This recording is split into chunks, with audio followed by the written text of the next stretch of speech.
Hello everyone, welcome back to my channel UiPath tutorials. और आज है डे 6। डे 5 में हमने जाना कि assign, multiple assign, if, while, do while ये एक्टिविटी कैसे काम करती हैं। आज का सेशन जो है वो है for each, break, continue, delay, switch and retrace scope पे। तो हम कंट्रोल को कंटिन्यू कर रहे हैं आज। चलते हैं अपने प्रोजेक्ट पे। तो ये हमने टेस्ट प्रोजेक्ट बनाया था लास्ट टाइम। अब इसमें मैं क्या करता हूँ, एक नई फाइल बनाता हूँ। अगर मुझे कोई नई फाइल बनानी है या मैं जब भी बोलता हूँ मैं नया वर्क फ्लो बना रहा हूँ, तो उसका मतलब सेम ही है। मैं एक नई फाइल लिया, मैं एक नई जैमल फाइल बनाने जा रहा हूँ। तो उसके लिए आप क्या करोगे, या तो इस पर राइट क्लिक कर सकते हो। मैं पहला आपको तरीका बताता हूँ। राइट क्लिक करोगे और फिर सीक्वेंस पे क्लिक करना है। उसके बाद यहाँ पर फॉर ईच करके क्रिएट कर देना। नेम मैंने फॉर ईच दिया था फाइल का, और ये यहाँ पर हो गया क्रिएट। इसका जो दूसरा ऑप्शन है क्रिएट करने का नया वर्क फ्लो, तो आप इस पे क्लिक करोगे और फिर सीक्वेंस पे करोगे। उसके बाद यहाँ पे अपना नेम डालना है फाइल का और फिर क्रिएट। तो कोई भी ऑप्शन आप चूज़ कर सकते हो, या तो यहाँ से कर लो या यहाँ से कर लो, एक ही बात है, ठीक है। अभी हम चलते हैं फॉर ईच लूप पर कैसे काम करता है। तो सबसे पहले एक्टिविटीज़ में मैं सर्च करते हैं फॉर ईच। इसको करेंगे हम ड्रैग ड्रॉप यहाँ पे। अब यहाँ पे कुछ हमें वैल्यू पास करनी है। वो वैल्यू क्या पास करनी है? वो वैल्यू है कलेक्शन। वो कलेक्शन कुछ भी हो सकता है, ठीक है।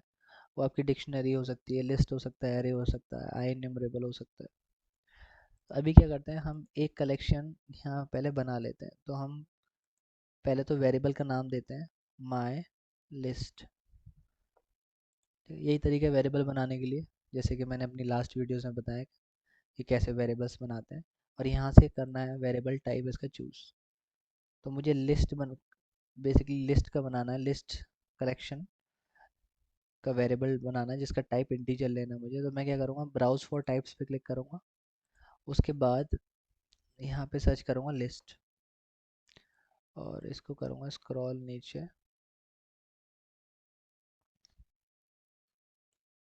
आपको आना है system dot collection dot generic पर, या तो आप यहाँ पे सीधे नेम पूरा लिख सकते हो अगर आपको याद है, नहीं तो आप ऐसे सर्च कर सकते हो स्क्रॉल करके।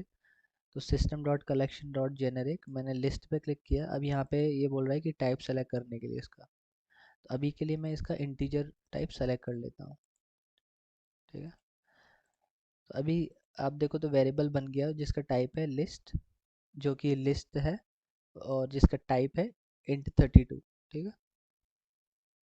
अब इसको मैं यहाँ पास कर देता हूँ। उससे पहले मैं इसकी एक बार प्रॉपर्टीज़ पे जाऊँ, तो यहाँ आप देखो टाइप इसका क्या है, ऑब्जेक्ट है। जैसे ही मैं यहाँ माई लिस्ट पास करूँगा ना, और इसको कहीं बाहर क्लिक कर दूंगा, अब इसकी अगर प्रॉपर्टीज़ देखोगे, प्रॉपर्टीज़ कैसे देखते हैं, इस पर क्लिक करना है, और राइट साइड में आपको यहाँ पे दिख रहा होगा ये प्रॉपर्टीज़, इस पर क्लिक करो। इसका टाइप आर्गूमेंट int32 अपने आप चेंज हो गया। मतलब जो लिस्ट हमने बनाई थी उसका टाइप क्या था, int32, जो कि ऑटोमेटिकली इसने डिटेक्ट कर लिया। तो पुराने वाले जो हमारे वर्जन है स्टूडियोज़ के या एक्टिविटीज़ के, उसमें ऐसा नहीं था। इसमें हमें यहाँ पे ऑब्जेक्ट रहता था, तो चूज़ करना पड़ता था उसका टाइप ऑटोमेटिकली। तो अभी इतना स्मार्ट एनफ है कि भाई इसको पता चल जाता है कि यहाँ पे इसका कौन सा टाइप है ना। तो ये यहाँ पे क्लियर है। यहाँ पे हमने क्या किया, लिस्ट पास कर दी, और इसने टाइप आर्गूमेंट इसका int32 ऑटोमेटिकली सेलेक्ट कर लिया। इसका मतलब जो करंट आइटम है उसका टाइप जो है वो है int32। अब लिस्ट तो बन गई है, लिस्ट में कुछ वैल्यूज़ भी डालनी पड़ेगी ना मुझे, अभी ब्लैंक है लिस्ट हमारी। तो मैं यहाँ पे सर्च करूँगा कलेक्शन, एक्टिविटीज़ में आप सेलेक्ट करो कलेक्शन। उसके बाद कलेक्शन में यहाँ बहुत सारी एक्टिविटीज़ आ रही हैं। बिल्ड करना है कोई कलेक्शन, अपेंड करना है, ठीक है, मर्ज करना है, फिल्टर करना है। अभी हो सकता है आपके केस में अपेंड नहीं आ रहा हो, ऐड कलेक्शन आ रहा हो, अगर आप पुराना वर्जन यूज़ कर रहे हो। तो काम सेम होना है, चाहे वो ऐड कलेक्शन यूज़ करो या अपेंड आइटम टू कलेक्शन। आपको यहाँ पे क्या करना है, दोनों केस में कलेक्शन पास करना है, माई लिस्ट, और यहाँ पे देनी है आइटम्स में वैल्यू। तो अभी के लिए मैं क्या दे देता हूँ यहाँ पे, यू आई पाथ। अगर मुझे और कोई वैल्यू भी देनी है, अच्छा, मैं यू आई पाथ नहीं दे रहा यहाँ पे, मेरा इंटीजर टाइप है ना, मैं यहाँ पे देता हूँ 10, और इसे प्लस करूँगा।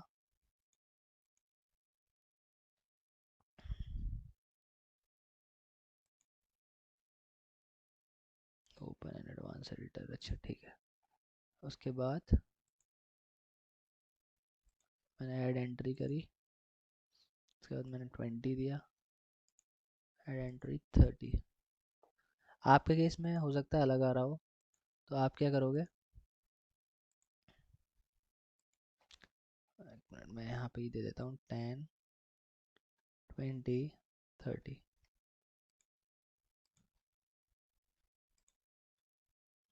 क्या बोल रहा है,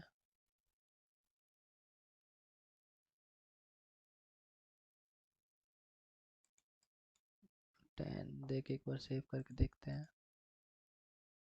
एक आइटम इन कलेक्शन दिखा रहा है यहाँ पर, एक एंट्री और कर देता हूँ मैं 20 की, 2 आइटम्स इन कलेक्शन, ठीक है। ये एक्चुअली चेंज हो गया इसका यूआई, पहले ऐसा नहीं था।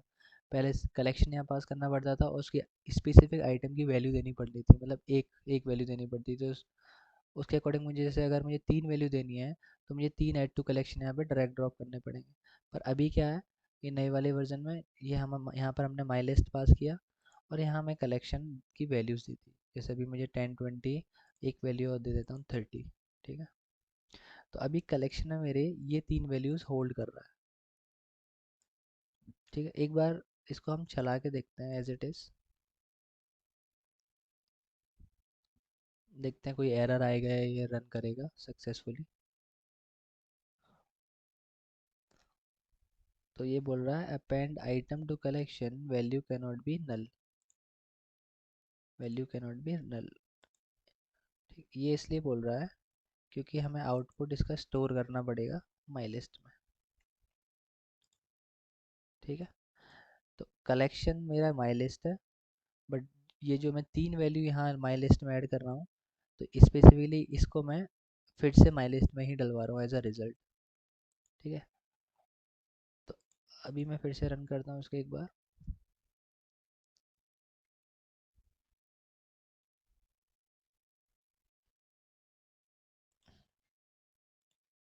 ठीक है।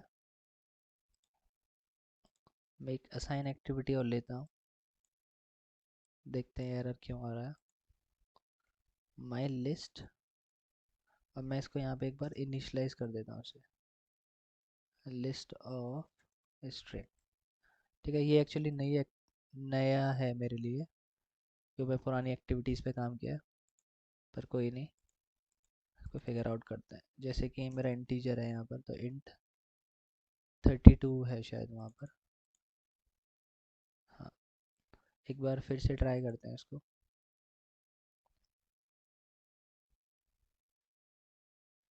अभी रन कर गया है ये, ठीक है।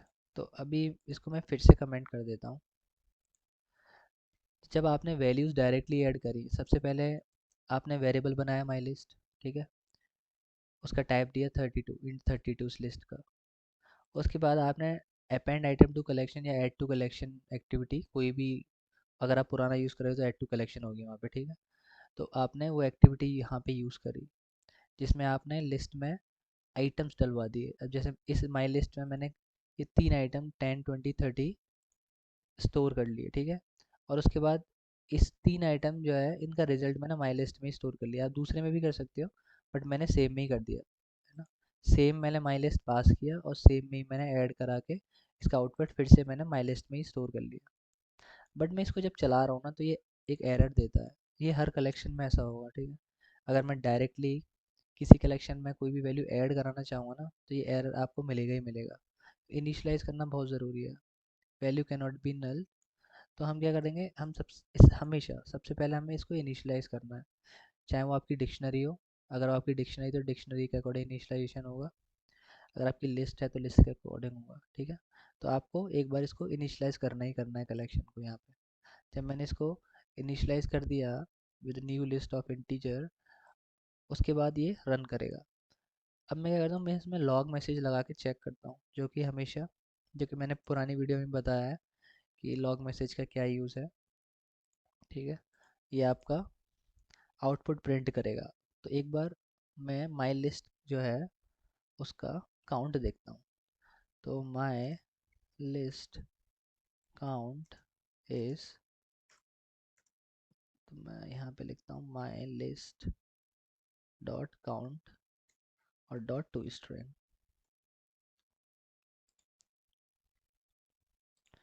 ठीक है, तो मैं क्या है यहाँ पे लिस्ट का टोटल कितने इसमें आइटम है ये काउंट यहाँ पे प्रिंट कर देगा। उसके बाद मैं हर आइटम को यहाँ प्रिंट करा के देखना चाहता हूँ कि मेरा ये फॉर ईच है ये सही काम कर रहा है, क्या ये माई लिस्ट से एक एक आइटम निकाल के ला रहा है। तो मैं यहाँ पे भी एक लॉग मैसेज लगा दूंगा इस तरह से,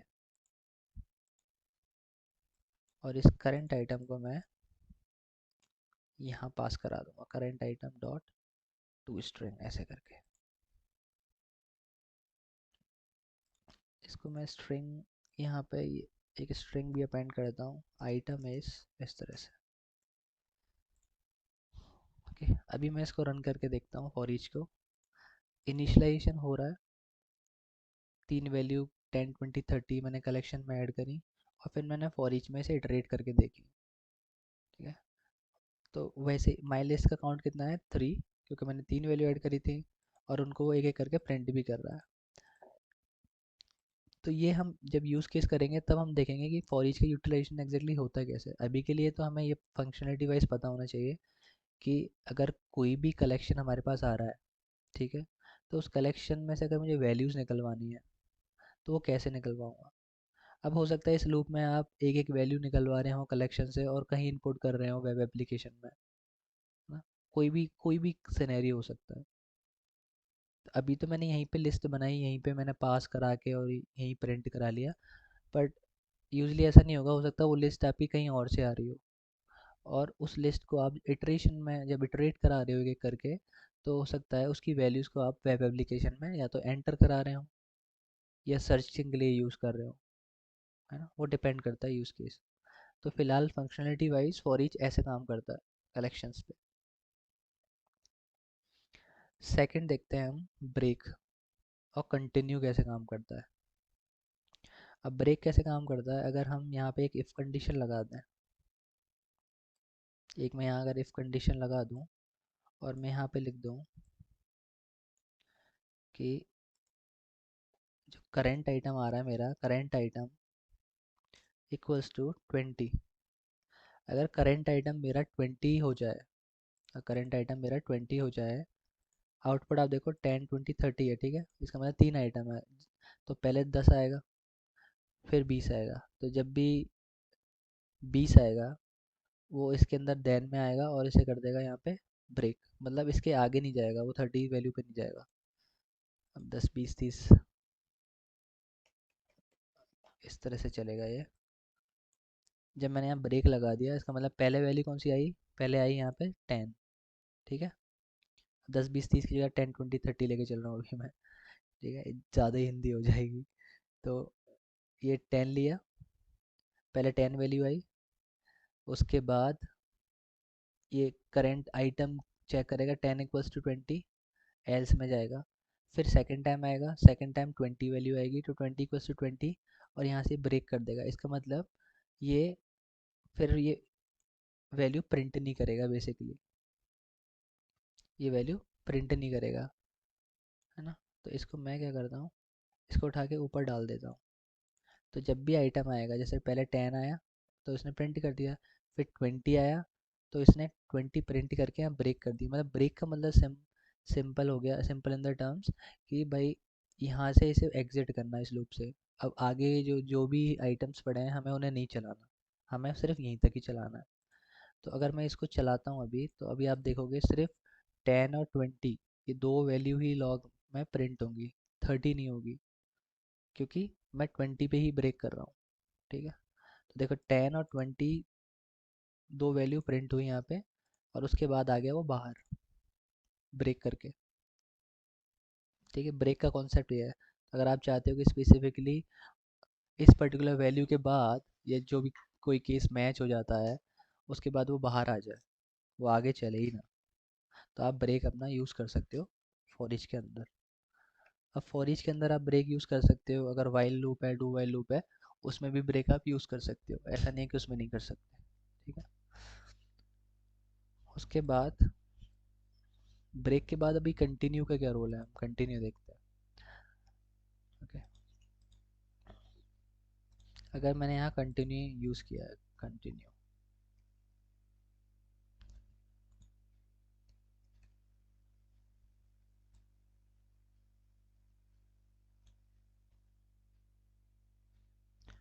ठीक है। अगर 20 को से 20 आया तो ये कंटिन्यू करेगा। कंटिन्यू इन द सेंस हो गया कि जब ये यहाँ पे आएगा ना, तो इसके बाद चाहे कोई भी एक्टिविटी पड़ी हो, वो उसको एग्जीक्यूट नहीं करेगा, फिर से नेक्स्ट आइटम उठा लेगा, वो उसे स्किप कर देगा नेक्स्ट पार्ट को। कैसे? अगर मैं एक यहाँ पे लॉग मैसेज लगा दूँ और यहाँ पर इस लॉग मैसेज में मैं लिख दूँ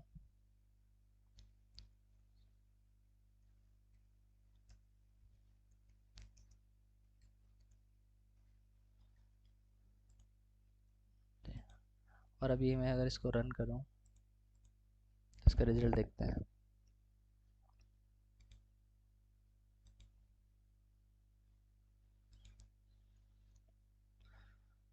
तो देखो पहले 10 आया, 10 के बाद इसने लिखा आइटम फेच्ड सक्सेसफुली। यहाँ से इस तरह से समझते हैं। सबसे पहले 10 आया, ये लॉग मैसेज प्रिंट किया, आइटम इज 10। कंडीशन ये फॉल्स हुई तो एल्स में आ गया है, ठीक है। एल्स के बाद फिर इसने ये वाला मैसेज प्रिंट कर दिया, आइटम फेच सक्सेसफुली।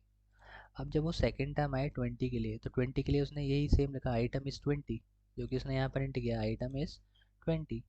अब ये कंडीशन जब ट्रू ही हुई, जैसे 20 = 20 ट्रू हो गई, तो इसमें अंदर आया, अंदर आके इसने कर दिया continue. Continue in the sense कि अब ये इस वाले इसके आगे जो भी हो रहा होगा, जो भी एग्जीक्यूशन टास्क हैं, जो भी एक्टिविटीज़ हैं, वो इनको एग्जीक्यूट ना करे। तो इसने आइटम फेच सक्सेसफुली ये वाला लॉग इसने प्रिंट ही नहीं किया, इसके बाद डायरेक्ट 30 कर दिया जो कि ऊपर है, ठीक है।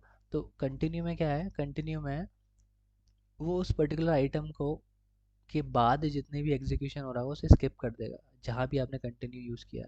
अगर ये कंटिन्यू मैंने ऊपर ही यूज़ किया होता है यहाँ पे, तो ये स्किप करता हुआ जाता है, ये नीचे वाले आइटम्स को चला मतलब लॉग्स को दिखाता ही नहीं।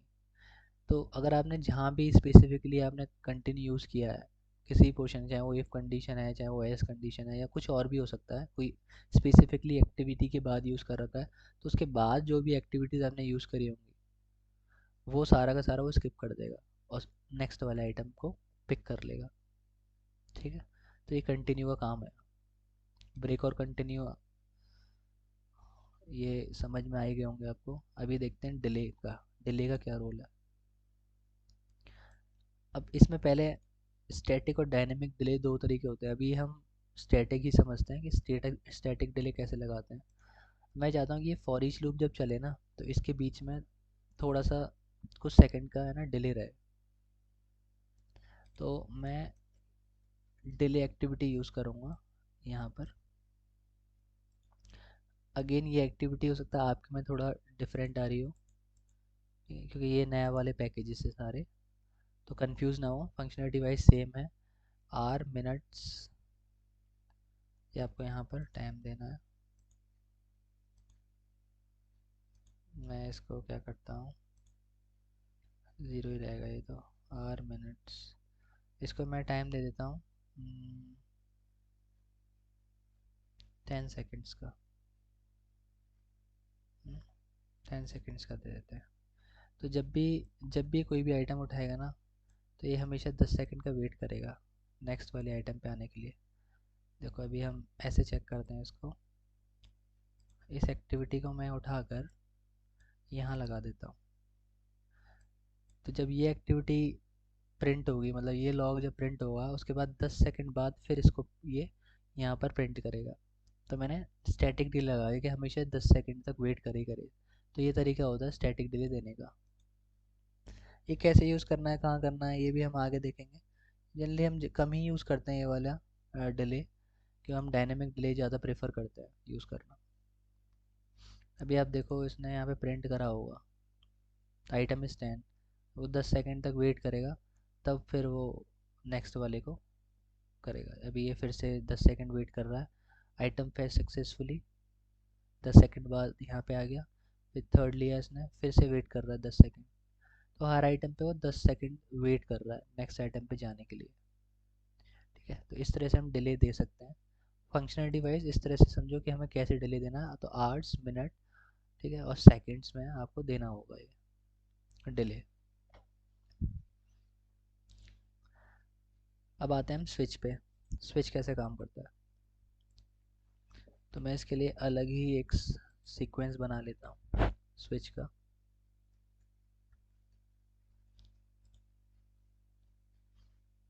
एक्टिविटीज़ में जाएंगे और यहाँ पे लिखेंगे स्विच। ये जो कंट्रोल में आ रहा है हम इस वाले को भी यूज़ करेंगे। ये फ्लो चार्ट तो अभी हमने समझा ही नहीं है कि फ्लो चार्ट्स होता क्या है, तो अभी हम इसे छोड़ देते हैं। तो जो कंट्रोल में आ रहा है, क्योंकि अभी हम कंट्रोल पार्टी कैप्चर कर रहे हैं बेसिकली, जो कंट्रोल के अंदर जितनी भी एक्टिविटीज़ हैं, तो इस स्विच को आप उठा के यहाँ पे डाल लो। ठीक है, अब यहाँ पे एक्सप्रेशन लिखना है बेसिकली हमें। अब expression in the sense, for example ये मेरी एक असाइन एक्टिविटी अभी ले लेता हूँ और यहाँ पर मैं दे देता हूँ एज। कंट्रोल के करके मैं यहाँ पे एक वेरिएबल बना रहा हूँ एज। तो कंट्रोल के करके बनाया अगर मैंने यहाँ पे शॉर्टकट से, इसका मतलब इसका जो टाइप है वो स्ट्रिंग आया होगा। तो इसको मैं इंटीजर कर देता हूँ, जो कि मैंने पहले लास्ट वीडियोस में बता रखा है। उसके बाद मैं यहाँ पे दे देता हूँ 18। ये सेम जो वेरिएबल मैंने यहाँ बनाया उसको मैंने कर दिया यहाँ पास। ठीक है, ये हम केस बना रहे हैं basically, switch case. Switch case है बेसिकली ये, तो मैं डिफ़ॉल्ट रहेगा ही रहेगा उसमें एक। ठीक है, ये तो डिफ़ॉल्ट है। तो मैं यहाँ पर क्या करता हूँ, ये एक लॉग मैसेज डाल देता हूँ प्रिंट कराने के लिए कि डिफ़ॉल्ट इज़ एग्जीक्यूटेड, जिससे पता रहे कि कौन सा पोर्शन एग्जीक्यूट किया है ना। ये आप लॉग यूज़ कर सकते हो। उसके बाद केस वैल्यू मैं दे देता हूँ यहाँ पर 18।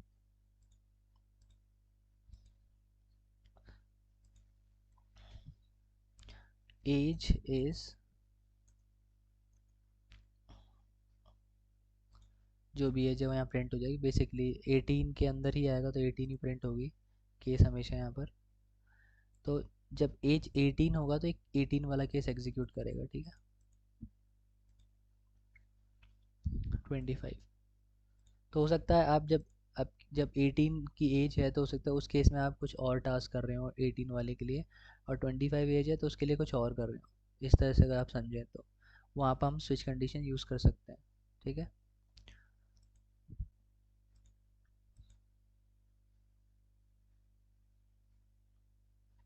25। अभी अगर मैं इसको रन करूँ तो अगर मैंने 18 दिया है यहाँ पे एज, तो वो एक्सप्रेशन के अकॉर्डिंग वो केस नंबर उसमें जाएगा जहाँ पर 18 है, और वहाँ पे प्रिंट कर देगा एज 18।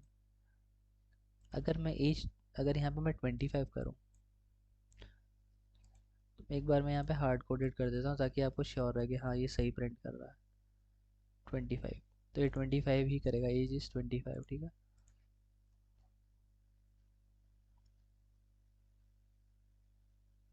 As is 25। अगर मैं यहाँ पर कर दूँ 20, तो अब इसको क्या प्रिंट करना चाहिए, 18 का केस है, 25 का केस है, 20 का कोई केस है ही नहीं है मेरे पास यहाँ। तो ये जाना चाहिए डिफ़ॉल्ट में बेसिकली। तो मैं इसको एक बार रन करता हूँ,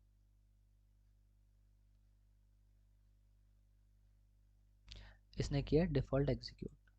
ठीक है, ये आप अलग अलग तरीके से यूज़ कर सकते हैं। हो सकता है आपका ये एज की जगह स्टेटस हो, status in the sex, in the sense pending है, सक्सेस है, फेल्ड है ना। तो उसके अकॉर्डिंग अगर आप केसेस बना चाह सकते हैं वो भी बना सकते हैं। अब जब आप इस पर क्लिक करके प्रॉपर्टीज़ में आओगे तो आप देखो इसका टाइप ऑफ आर्गुमेंट इंट है, क्योंकि इसमें इंटीजर वेरिएबल आ रही है। अगर यहाँ पे कोई स्ट्रिंग वेरिएबल पास करी होती तो मैं यहाँ पे स्ट्रिंग सेलेक्ट कर लेता और सारे केसेस फिर हो जाते चेंज। अभी फॉर एग्जांपल अगर मैं यहाँ पे देता हूँ इंडिया,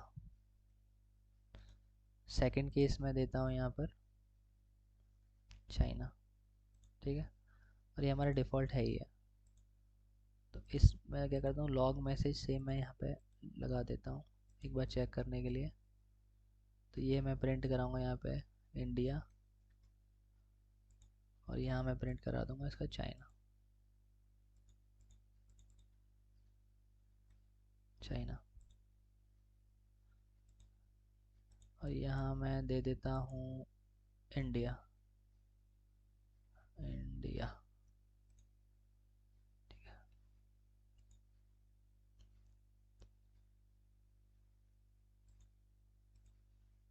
इसका वेरिएबल टाइप भी मैं चेंज कर देता हूँ, इंटीजर की जगह स्ट्रिंग कर देता हूँ अभी। और अभी अगर मैं रन करूँ, मैंने अभी एज सॉरी यहाँ पे वेरिएबल टाइप भी मैं एक बार चेंज कर देता हूँ, यहाँ पे कंट्री कर देता हूँ उसे कंट्री। अभी इसको रन करते हैं हम यहाँ से, तो अभी ये प्रिंट कर देगा इंडिया। ठीक है, तो आप वो डिपेंड करता है कि आप क्या एक्सप्रेशन यूज़ कर रहे हो। ठीक है, उसके अकॉर्डिंग ये स्विच काम करता है। नेक्स्ट चलते हैं हम रीट्राई स्कोप पे। ये रीट्राई स्कोप में स्कोप का क्या यूज़ है, तो इसके लिए मैं एक अलग ही वर्क फ्लो बना लेता हूँ। रीट्राई रीट्राई यार स्कोप, रीट्राई स्कोप एक्टिविटीज़ में जाएंगे और यहाँ पे सर्च करेंगे रीट्राई स्कोप। तो ये रीट्राई स्कोप बेसिकली जो यूज़ होता है वो होता है कितने टाइम्स हमें कोई एक्शन रीट्राई करना है अगर वो फेल्ड होता है। ठीक है, तो जब हम इसकी प्रॉपर्टीज़ में जाएंगे तो यहाँ पर हम इसके इंटरवल्स भी दे सकते हैं कि कितना है, तो बाई डिफ़ॉल्ट 30 सेकेंड। ठीक है, यहाँ पे हम नंबर ऑफ़ रीट्राइज भी दे सकते हैं। तो अगर हम इसे भी डिफ़ॉल्ट रखें, जैसे इसका मैंने बताया कि 30 सेकेंड का वेट रहता है जब भी फेल्ड होगा ये, तो एक बार हम यहाँ पर लॉग मैसेज लगा देते हैं।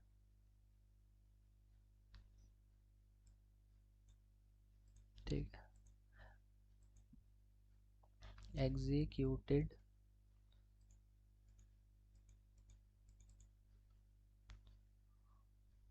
लिख देते हैं सर, प्रोसेसिंग, इस तरह से प्रोसेसिंग। ओके, और इसके बाद मैं एक असाइन एक्टिविटी यूज़ कर लेता हूँ जो कि एक कोई भी एरर जनरेट करा देता हूँ मैं। तो एक वेरिएबल यूज़ करता हूँ सबसे पहले यहाँ पे नेम का, और डिफ़ॉल्ट नेम एक मैं यहाँ पे असाइन कर देता हूँ बाहर नेम।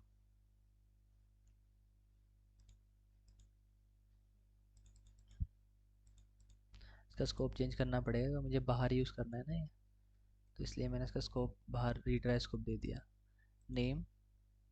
और यहाँ पे मैंने यूज़ किया UI पाथ ट्यूटोरियल्स। सेम मैं क्या करता हूँ, यहाँ पे नेम लेता हूँ, उसके राइट साइड में लिखता हूँ नेम डॉट सब स्ट्रिंग। सब स्ट्रिंग में मैं 0 से इसका लास्ट इंडेक्स इसे मैं देता हूँ 100। जैसे कि 100 है नहीं है तो वो फेल होना चाहिए, है ना।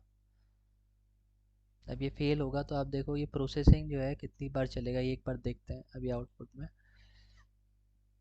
इसको मैं यहाँ से हटा सकता हूँ, ये मैंने क्लियर कर दिया। ये क्लियर कर भी सकते हो नहीं भी, जब भी हम इसको रन करेंगे तो हर बार आउटपुट जो है क्लियर ही हो जाता है। तो मैंने अभी रीट्राई को रन किया,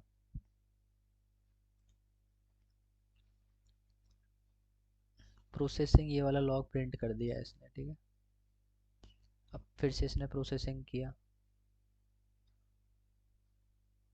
अब ये बाहर आ गया।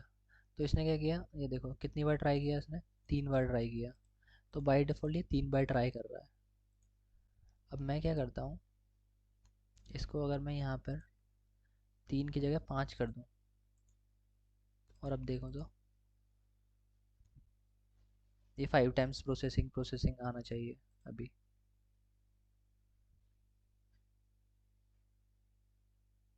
हम्म,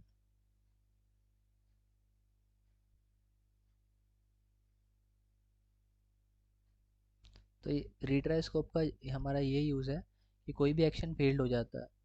अब अगर हम यूज़ केस के अकॉर्डिंग समझें तो फॉर एग्ज़ाम्पल मैं किसी एप्लीकेशन में कोई डेटा इनपुट करा रहा हूँ, अब वो वहाँ पे अगर कोई भी फेल्ड हो जाता है एक्शन, तो वो एटलीस्ट फिर से रीट्राई करे उसी सेम एक्शन को सेम विंडो पे। या इसे ऐसे समझें कि अगर मैं लॉगिन करा रहा हूँ यूज़र नेम और पासवर्ड डाल के, ठीक है, समहाउ कुछ इशू आ गया कि वो लॉगिन नहीं कर पाया, तो एटलीस्ट वो फिर से एक बार रीट्राई करे, यूज़र आईडी और पासवर्ड डाले, है ना। तो उस केस, ऐसे केसेस में हम रीट्राई यूज़ कर सकते हैं रीट्राइज को। कितनी बार आपको एग्जीक्यूट कराना है वो आप वहाँ पर दे सकते हैं। तो जब आप इसकी प्रॉपर्टीज़ में जाएंगे, यहाँ पे आप इसका नंबर ऑफ़ रीट्राइज और रीट्राई इंटरवल देना है ना। यहाँ पे आप टाइम स्पेसिफाई कर सकते हैं इस तरह से। अब कितना चाहिए, जैसे 5 सेकंड देना है तो 5 सेकंड दे सकते हो। ठीक है, ये आर हो गया, ये मिनट हो गया, ये सेकंड हो गया, इस तरह से आप डिफाइन कर सकते हो। इस तरह से ये रीट्राई काम करेगी। अब ये कंडीशन जो है ये किस में यूज़ आती है, तभी इसको हम आगे देखेंगे जब हम यूआई इंटरेक्शंस पे आएंगे। अभी के लिए आप इतना समझो कि रीट्राई स्कोप जो है वो बेसिकली रीट्राई, किसी भी एक्शन को रीट्राई करने के लिए यूज़ होती है। वो कितनी बार रीट्राई करना है वो हम डिफाइन कर सकते हैं उसकी प्रॉपर्टीज़ में जाके, नंबर ऑफ़ रीट्राइज में। ये है हमारे रीट्राई स्कोप का काम। ठीक है, तो आज डे 6 के लिए इतना ही है, मिलते हैं डे 7 में। Bye bye, thanks for watching my video, have a great day.